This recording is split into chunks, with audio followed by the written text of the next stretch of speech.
தமிழக மக்கள் விரும்பும் நம்ம தங்கமயில் இப்போ சென்னையிலும் கோலாகல ஆரம்பம். தங்கம் வாங்க தங்கமயிலுக்கு வாங்க.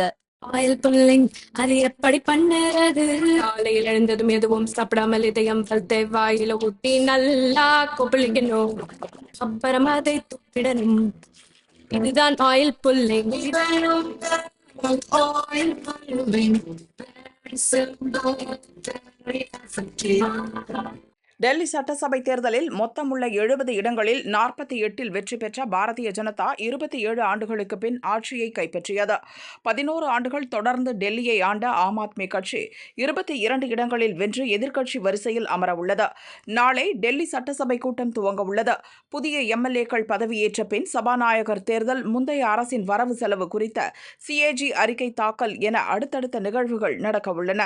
இதனால் டெல்லி அரசியலில் பரபரப்பு தொற்றியுள்ளது. டெல்லி முதல்வர் ரேகாவை எதிர்கொள்ள எதிர்க்கட்சித் தலைவரும் பெண்ணாக இருந்தால் நல்லது என ஆம் ஆத்மி தலைமை கருதியது. டெல்லியில் நடந்த ஆம் ஆத்மி எம்எல்ஏக்கள் கூட்டத்தில் கட்சியின் சட்டசபை குழு தலைவராக முன்னாள் முதல்வர் ஆதிஷி தேர்ந்தெடுக்கப்பட்டார். சுஷ்மா ஸ்வராஜ், ஷீலா தீக்ஷித்துக்கு பின் டெல்லியை ஆண்ட 3வது பெண் முதல்வர் என்ற பெருமையை பெற்ற ஆதிஷி தற்போது டெல்லியின் முதல் பெண் எதிர்க்கட்சித் தலைவர் என்ற கௌரவத்தை பெற்றுள்ளார்.